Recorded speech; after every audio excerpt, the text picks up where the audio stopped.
Hey Chris, thank you for joining us today. Thank you, Bob. This is Chris Gragtmans, who is joining us today. He is a world-class paddler who's paddled for Canada on the freestyle team and is also routinely in the prestigious Green Rivers race. So Chris, thank you for coming today. I just wanted to ask you a little bit about your preparation for races and competition and what you see as some of the key factors. So for example, how do you get yourself in the right frame of mind when you're getting ready to do a competition? You know, there's a couple things that I like to focus on. Kayaking is a very kind of rhythmic, repetitive motion. You know, you're the best thing that you can do is find a good pace when you're doing a kayak race, and based on the length of the race, that will determine your tempo of your strokes.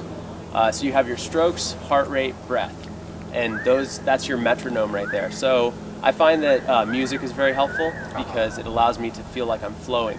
You know, kayaking, there's a lot of sports where it involves physics and flowing, but kayaking is one of the most vivid ones because you're literally flowing down the river. So I like to have a good song in my head. I like to feel confident that I have prepared myself well. That mental aspect of having those hours and hours of preparation, I think it really helps me to relax at the starting line because I'm not questioning my fitness. I'm not questioning, any aspects of my paddling. I'm in the moment, and I know that as long as I perform correctly, I will achieve the goals that I'm going for. Cool. Now, what happens when you're in a race or in a training session and something goes wrong, given that rivers are relatively unpredictable? Mm-hmm.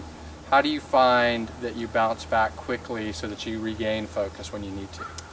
You know, I find the adage, get back on the horse. I mean, it seems to ring true in kayaking. A couple of years ago, as an example, I had an experience where I swam out of one of the crux rapids of the most important race to me 2 or 3 weeks before, and that was not a good thing to happen. Yeah. You know, it was almost worse than if it happened a couple of days before, because it allowed me time to really think about what happened, to develop a fear of that particular spot. And what I found is that it was best for me to just kind of, to some extent, just turn my brain off and go right back to where it happened. Right. And try it a couple times in a row. Yeah. And try to draw the lesson that I could from what happened and apply it. And rather than think, I hope this doesn't happen, I hope this doesn't happen, I did my best to think, this correct line will happen. Yeah. That it will, and it's impossible to keep it completely out of your head. Right. I was setting up the power of positive expectations mm-hmm. ahead of time. Yeah. Yep. I think that is helpful. And there's no easy way around it when something like that happens, But yeah, I think just not allowing yourself any other thoughts and committing 100%, above it, and just saying, I will not allow myself to slow down and be afraid of this thing that's in my head.